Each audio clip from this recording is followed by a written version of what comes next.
The Golden Touch. Once upon a time, there lived a very rich man, and a king besides, whose name was Midas, and he had a little daughter, whom nobody but myself ever heard of, and whose name I either never knew or have entirely forgotten. So, because I love odd names for little girls, I choose to call her Marigold. This King Midas was fonder of gold than of anything else in the world. He valued his royal crown chiefly because it was composed of that precious metal.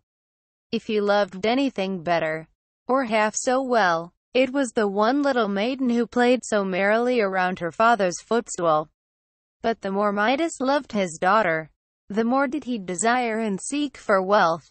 He thought, foolish man, that the best thing he could possibly do for this dear child would be to bequeath her the immensest pile of yellow, glistening coin that had ever been heaped together since the world was made. Thus, he gave all his thoughts and all his time to this one purpose.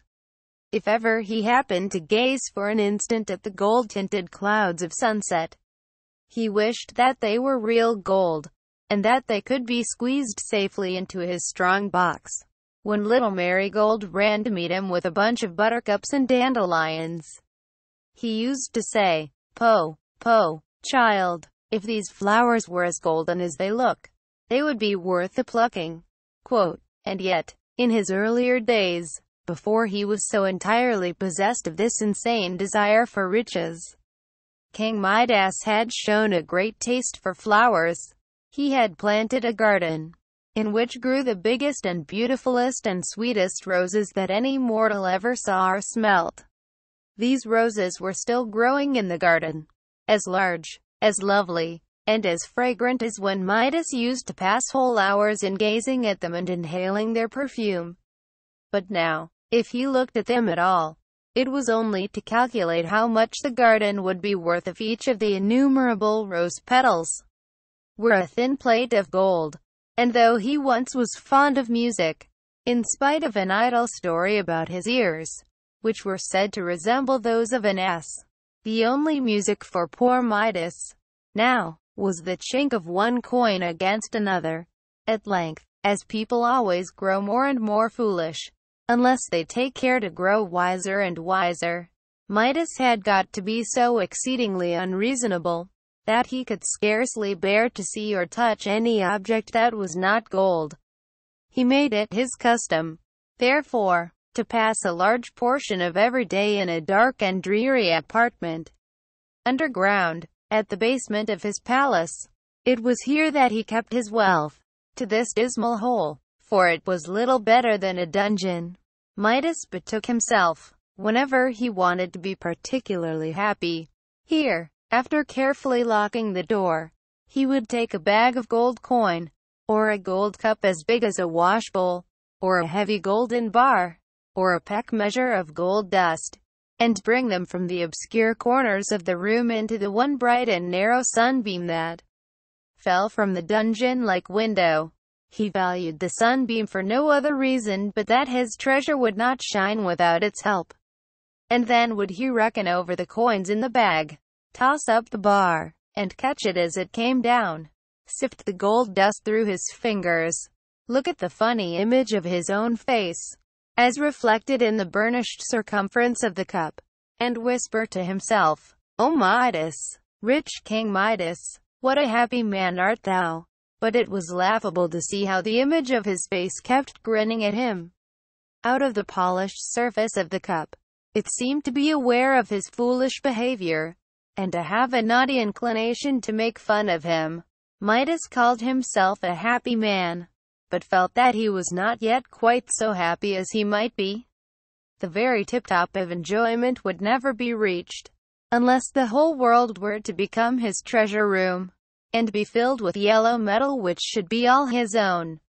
Now, I need hardly remind such wise little people as you are, that in the old times, when King Midas was alive, a great many things came to pass, which we should consider wonderful if they were to happen in our own day and country. And, on the other hand, a great many things take place nowadays, which seem not only wonderful to us, but at which the people of old times would have stared their eyes out. On the whole, I regard our own times as the strangest of the two. But, however that may be, I must go on with my story. Midas was enjoying himself in his treasure room one day, as usual, when he perceived a shadow fall over the heaps of gold, and, looking suddenly up, what should he behold but the figure of a stranger, standing in the bright and narrow sunbeam. It was a young man, with a cheerful and ruddy face. Whether it was that the imagination of King Midas threw a yellow tinge over everything, or whatever the cause might be, he could not help fancying that the smile with which the stranger regarded him had a kind of golden radiance in it. Certainly, although his figure intercepted the sunshine, there was now a brighter gleam upon all the piled-up treasures than before. Even the remotest corners had their share of it, and were lighted up, when the stranger smiled, as with tips of flame and sparkles of fire, as Midas knew that he had carefully turned the key in the lock, and that no mortal strength could possibly break into his treasure room. He, of course, concluded that his visitor must be something more than mortal. It is no matter about telling you who he was. In those days, when the earth was comparatively a new affair, it was supposed to be often the resort of beings endowed with supernatural power, and who used to interest themselves in the joys and sorrows of men, women, and children, half playfully and half seriously. Midas had met such beings before now, and was not sorry to meet one of them again. The stranger's aspect, indeed, was so good-humored and kindly, if not beneficent, that it would have been unreasonable to suspect him of intending any mischief. It was far more probable that he came to do Midas a favor. And what could that favor be, unless to multiply his heaps of treasure? The stranger gazed about the room, and when his lustrous smile had glistened upon all the golden objects that were there, he turned again to Midas. "You are a wealthy man, friend Midas," he observed. "I doubt whether any other four walls on earth contain so much gold as you have contrived to pile up in this room." "I have done pretty well," answered Midas, in a discontented tone. "But, after all, it is but a trifle, when you consider that it has taken me my whole life to get it together. If one could live 1,000 years, he might have time to grow rich." "What?" exclaimed the stranger. "Then you are not satisfied?" Midas shook his head. "And pray what would satisfy you?" asked the stranger. "Merely for the curiosity of the thing. I should be glad to know."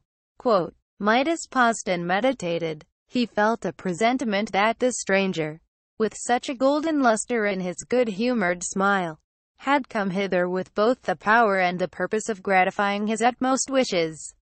Now, therefore, was the fortunate moment, when he had but to speak, and obtain whatever possible, or seemingly impossible thing, it might come into his head to ask. So he thought, and thought, and thought, and heaped up one golden mountain upon another, in his imagination, without being able to imagine them big enough. At last, a bright idea occurred to King Midas. It seemed really as bright as the glistening metal which he loved so much. Raising his head, he looked the lustrous stranger in the face. "Well, Midas," observed his visitor, "I see that you have at length hit upon something that will satisfy you. Tell me your wish." "It is only this," replied Midas. "I am weary of collecting my treasures with so much trouble, and beholding the heap so diminutive. After I have done my best, I wish everything that I touch to be changed to gold." The stranger's smile grew so very broad, that it seemed to fill the room like an outburst of the sun, gleaming into a shadowy dell where the yellow autumnal leaves, for so looked the lumps and particles of gold, lie strewn in the glow of light. "The golden touch," exclaimed he. "You certainly deserve credit, friend Midas, for striking out so brilliant a conception. But are you quite sure that this will satisfy you?" "How could it fail?" said Midas. "And will you never regret the possession of it?" Quote, "What could induce me?" asked Midas. "I ask nothing else, to render me perfectly happy." Quote, "Be it as you wish, then," replied the stranger, waving his hand in token of farewell.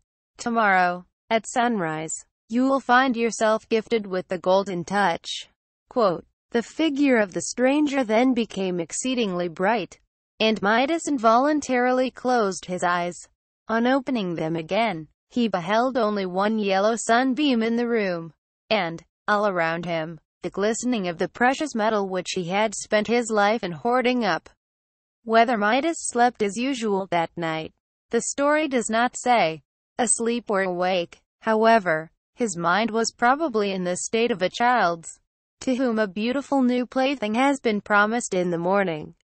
At any rate, day had hardly peeped over the hills, when King Midas was broad awake, and, stretching his arms out of bed, began to touch the objects that were within reach. He was anxious to prove whether the golden touch had really come, according to the stranger's promise. So he laid his finger on a chair by the bedside, and on various other things, but was grievously disappointed to perceive that they remained of exactly the same substance as before. Indeed, he felt very much afraid that he had only dreamed about the lustrous stranger, or else that the latter had been making game of him.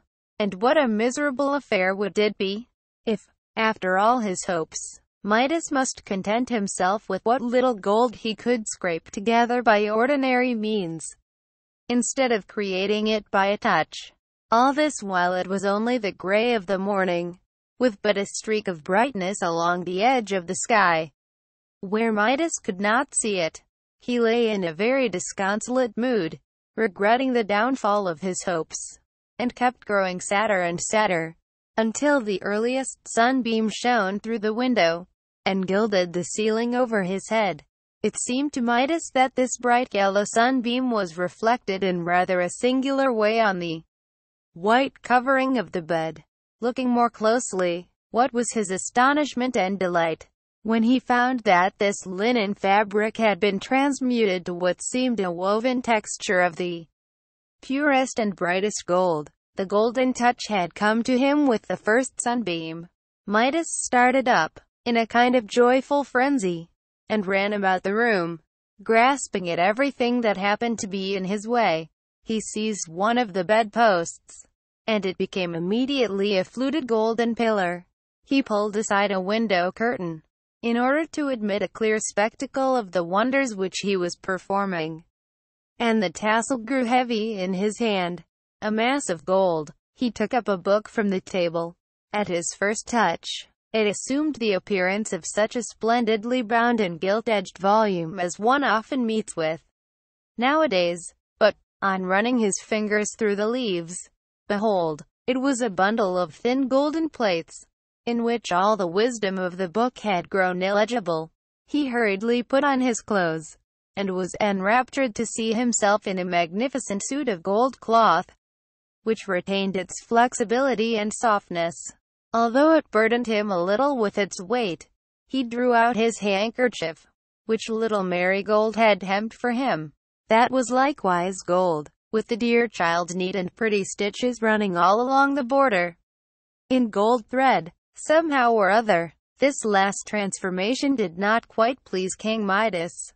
He would rather that his little daughter's handiwork should have remained just the same as when she climbed his knee and put it into his hand. But it was not worthwhile to vex himself about a trifle. Midas now took his spectacles from his pocket, and put them on his nose, in order that he might see more distinctly what he was about. In those days, spectacles for common people had not been invented, but were already worn by kings. Else, how could Midas have had any? To his great perplexity, however, excellent as the glasses were, he discovered that he could not possibly see through them. But this was the most natural thing in the world, for on taking them off, the transparent crystals turned out to be plates of yellow metal, and, of course, were worthless as spectacles. Though valuable as gold, it struck Midas as rather inconvenient that, with all his wealth, he could never again be rich enough to own a pair of serviceable spectacles. "It is no great matter. Nevertheless," said he to himself, very philosophically, "we cannot expect any great good, without its being accompanied with some small inconvenience. The golden touch is worth the sacrifice of a pair of spectacles. At least, if not of one's very eyesight, my own eyes will serve for ordinary purposes, and little Marigold will soon be old enough to read to me." Quote, wise King Midas was so exalted by his good fortune that the palace seemed not sufficiently spacious to contain him. He therefore went downstairs, and smiled, on observing that the balustrade of the staircase became a bar of burnished gold. As his hand passed over it in his descent, he lifted the door latch. It was brass only a moment ago, but golden when his fingers quitted it, and emerged into the garden. Here, as it happened, he found a great number of beautiful roses in full bloom, and others in all the stages of lovely bud and blossom. Very delicious was their fragrance in the morning breeze. Their delicate blush was one of the fairest sights in the world. So gentle, so modest, and so full of sweet tranquility did these roses seem to be. But Midas knew a way to make them far more precious, according to his way of thinking, than roses had ever been before. So he took great pains in going from bush to bush, and exercised his magic touch most indefatigably, until every individual flower and bud, and even the worms at the heart of some of them, were changed to gold. By the time this good work was completed, King Midas was summoned to breakfast, and as the morning air had given him an excellent appetite, he made haste back to the palace. What was usually a king's breakfast in the days of Midas, I really do not know, and cannot stop now to investigate, to the best of my belief. However, on this particular morning, the breakfast consisted of hot cakes, some nice little brook trout, roasted potatoes, fresh boiled eggs, and coffee, for King Midas himself, and a bowl of bread and milk for his daughter Marigold. At all events, this is a breakfast fit to set before a king, and, whether he had it or not, King Midas could not have had a better. Little Marigold had not yet made her appearance.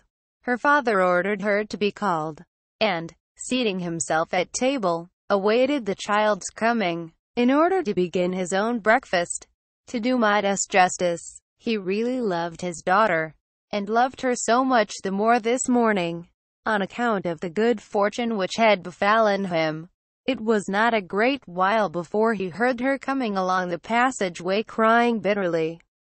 This circumstance surprised him, because Marigold was one of the cheerfulest little people whom you would see in a summer's day, and hardly shed a thimbleful of tears in a 12-month. When Midas heard her sobs, he determined to put little Marigold into better spirits by an agreeable surprise. So, leaning across the table, he touched his daughter's bowl, which was a china one, with pretty figures all around it, and transmuted it to gleaming gold.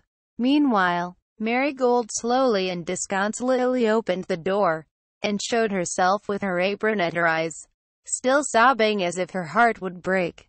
"How now, my little lady?" cried Midas. "Pray, what is the matter with you this bright morning?" Quote, Marigold, without taking the apron from her eyes, held out her hand, in which was one of the roses which Midas had so recently transmuted. "Beautiful!" exclaimed her father. "And what is there in this magnificent golden rose to make you cry?"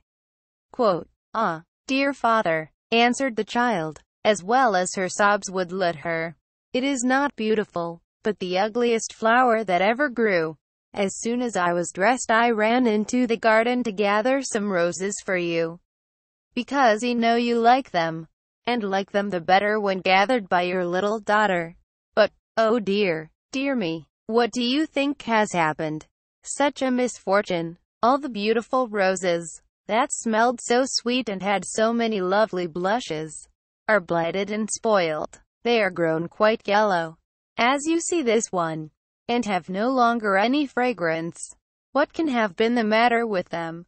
Quote, "Po, my dear little girl, pray don't cry about it," said Midas, who was ashamed to confess that he himself had wrought the change which so greatly afflicted her. "Sit down and eat your bread and milk. You will find it easy enough to exchange a golden rose like that, which will last hundreds of years, for an ordinary one which would wither in a day." Quote, "I don't care for such roses as this," cried Marigold, tossing it contemptuously away. "It has no smell, and the hard petals prick my nose." Quote, the child now sat down to table, but was so occupied with her grief for the blighted roses that she did not even notice the wonderful transmutation of her china bowl. Perhaps this was all the better, for Marigold was accustomed to take pleasure in looking at the queer figures and strange trees and houses that were painted on the circumference of the bowl, and these ornaments were now entirely lost in the yellow hue of the metal. Midas, meanwhile, had poured out a cup of coffee, and, as a matter of course, the coffee pot, whatever metal it may have been when he took it up, was gold when he set it down. He thought to himself that it was rather an extravagant style of splendor, in a king of his simple habits, to breakfast off a service of gold, and began to be puzzled with the difficulty of keeping his treasures safe. The cupboard and the kitchen would no longer be a secure place of deposit for articles so valuable as golden bowls and coffee pots. Amid these thoughts, he lifted a spoonful of coffee to his lips, and, sipping it, was astonished to perceive that the instant his lips touched the liquid, it became molten gold, and the next moment, hardened into a lump. "Ha!" exclaimed Midas, rather aghast. "What is the matter, father?" asked little Marigold, gazing at him, with the tears still standing in her eyes. "Nothing, child, nothing," said Midas. "Eat your milk, before it gets quite cold." Quote, he took one of the nice little trouts on his plate, and, by way of experiment, touched its tail with his finger. To his horror, it was immediately transmuted from an admirably fried brook trout into a goldfish, though not one of those goldfishes which people often keep in glass globes as ornaments for the parlor. No, but it was really a metallic fish, and looked as if it had been very cunningly made by the nicest goldsmith in the world. Its little bones were now golden wires, its fins and tail were thin plates of gold, and there were the marks of the fork in it, and all the delicate, frothy appearance of a nicely fried fish, exactly imitated in metal. A very pretty piece of work, as you may suppose, only King Midas, just at that moment, would much rather have had a real trout in his dish than this elaborate and valuable imitation of one. "I don't quite see," thought he to himself, "how I am to get any breakfast." Quote, he took one of the smoking hot cakes, and had scarcely broken it, when, to his cruel mortification, though, a moment before, it had been of the whitest wheat, it assumed the yellow hue of Indian meal. To say the truth, if it had really been a hot Indian cake, Midas would have prized it a good deal more than he now did, when its solidity and increased weight made him too bitterly sensible that it was gold. Almost in despair, he helped himself to a boiled egg, which immediately underwent a change similar to those of the trout and the cake. The egg, indeed, might have been mistaken for one of those which the famous goose, in the storybook, was in the habit of laying. But King Midas was the only goose that had had anything to do with the matter. "Well, this is a quandary," thought he, leaning back in his chair, and looking quite enviously at little Marigold, who was now eating her bread and milk with great satisfaction. "Such a costly breakfast before me, and nothing that can be eaten." Quote, hoping that, by dint of great dispatch, he might avoid what he now felt to be a considerable inconvenience, King Midas next snatched a hot potato, and attempted to cram it into his mouth, and swallow it in a hurry. But the golden touch was too nimble for him. He found his mouth full, not of mealy potato, but of solid metal, which so burnt his tongue that he roared aloud, and, jumping up from the table, began to dance and stamp about the room, both with pain and affright. "Father, dear father," cried little Marigold, who was a very affectionate child, "pray what is the matter? Have you burned your mouth?" "Ah, dear child," groaned Midas dolefully, "I don't know what is to become of your poor father." And, truly, my dear little folks, did you ever hear of such a pitiable case in all your lives? Here was literally the richest breakfast that could be set before a king, and its very richness made it absolutely good for nothing. The poorest laborer, sitting down to his crust of bread and cup of water, was far better off than King Midas, whose delicate food was really worth its weight in gold. And what was to be done? Already, at breakfast, Midas was excessively hungry. Would he be less so by dinner time? And how ravenous would be his appetite for supper, which must undoubtedly consist of the same sort of indigestible dishes as those now before him. How many days, think you, would he survive a continuance of this rich fare? These reflections so troubled wise King Midas, that he began to doubt whether, after all, riches are the one desirable thing in the world, or even the most desirable. But this was only a passing thought. So fascinated was Midas with the glitter of the yellow metal, that he would still have refused to give up the golden touch for so paltry a consideration as a breakfast. Just imagine what a price for one meal's victuals. It would have been the same as paying millions and millions of money, and as many millions more as would take forever to reckon up, for some fried trout, an egg, a potato, a hot cake, and a cup of coffee. It would be quite too dear, thought Midas. Nevertheless, so great was his hunger, and the perplexity of his situation, that he again groaned aloud, and very grievously too. Our pretty Marigold could endure it no longer. She sat, a moment, gazing at her father, and trying with all the might of her little wits to find out what was the matter with him. Then, with a sweet and sorrowful impulse to comfort him, she started from her chair, and, running to Midas, threw her arms affectionately about his knees. He bent down and kissed her. He felt that his little daughter's love was worth 1,000 times more than he had gained by the golden touch. "My precious, precious Marigold," cried he. But Marigold made no answer. Alas, what had he done? How fatal was the gift which the stranger bestowed! The moment the lips of Midas touched Marigold's forehead, a change had taken place. Her sweet, rosy face, so full of affection as it had been, assumed a glittering yellow color, with yellow teardrops congealing on her cheeks. Her beautiful brown ringlets took the same tint. Her soft and tender little form grew hard and inflexible within her father's encircling arms. Oh, terrible misfortune! The victim of his insatiable desire for wealth, little Marigold was a human child no longer, but a golden statue. Yes, there she was, with the questioning look of love, grief, and pity hardened into her face. It was the prettiest and most woeful sight that ever mortal saw. All the features and tokens of Marigold were there. Even the beloved little dimple remained in her golden chin.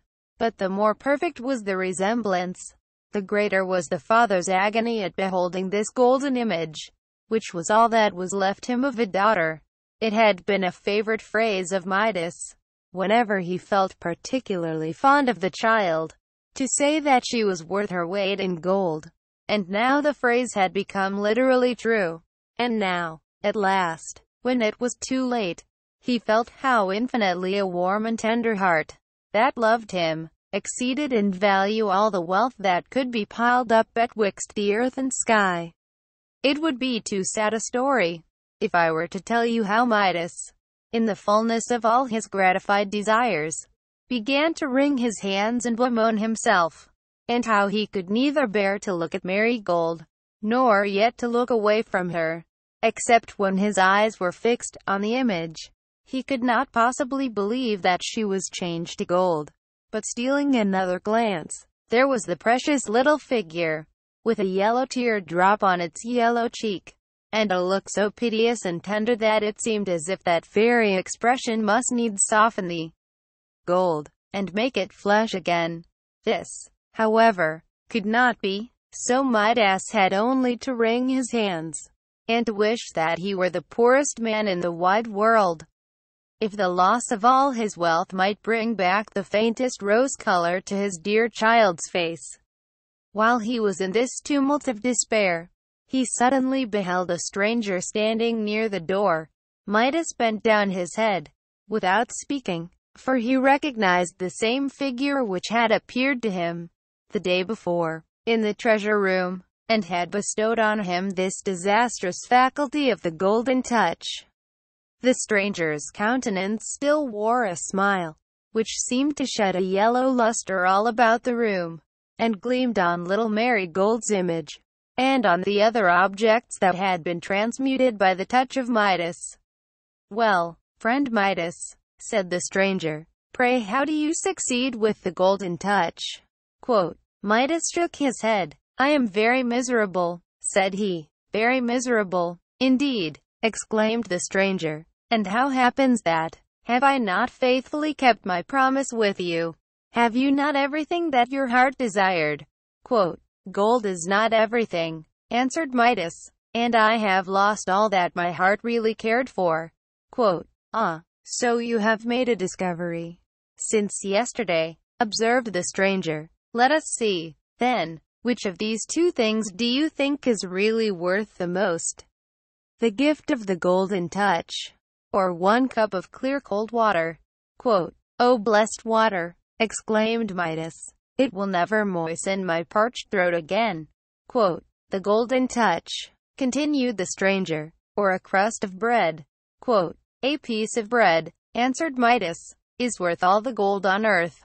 "The golden touch," asked the stranger, "or your own little Marigold, warm, soft, and loving as she was an hour ago?" "Oh, my child, my dear child," cried poor Midas, wringing his hands, "I would not have given that one small dimple in her chin for the power of changing this whole big earth into a solid lump of gold." "You are wiser than you were, King Midas," said the stranger, looking seriously at him. "Your own heart, I perceive, has not been entirely changed from flesh to gold. Were it so, your case would indeed be desperate. But you appear to be still capable of understanding that the commonest things, such as lie within everybody's grasp, are more valuable than the riches which so many mortal signs struggle after. Tell me, now, do you sincerely desire to rid yourself of this golden touch?" "It is hateful to me," replied Midas. A fly settled on his nose, but immediately fell to the floor, for it, too, had become gold. Midas shuddered. "Go, then," said the stranger, "and plunge into the river that glides past the bottom of your garden. Take likewise a vase of the same water, and sprinkle it over any object that you may desire to change back again from gold into its former substance. If you do this in earnestness and sincerity, it may possibly repair the mischief which your avarice has occasioned." King Midas bowed low, and when he lifted his head, the lustrous stranger had vanished. You will easily believe that Midas lost no time in snatching up a great earthen pitcher. But, alas me, it was no longer earthen after he touched it, and hastening to the riverside, as he scampered along, and forced his way through the shrubbery, it was positively marvelous to see how the foliage turned yellow behind him, as if the autumn had been there, and nowhere else. On reaching the river's brink, he plunged headlong in, without waiting so much as to pull off his shoes. "Poof, poof, poof," snorted King Midas, as his head emerged out of the water. "Well, this is really a refreshing bath, and I think it must have quite washed away the golden touch. And now for filling my pitcher." as he dipped the pitcher into the water. It gladdened his very heart to see it change from gold into the same good, honest earthen vessel which it had been before he touched it. He was conscious, also, of a change within himself. A cold, hard, and heavy weight seemed to have gone out of his bosom. No doubt his heart had been gradually losing its human substance, and transmuting itself into insensible metal, but had now softened back again into flesh.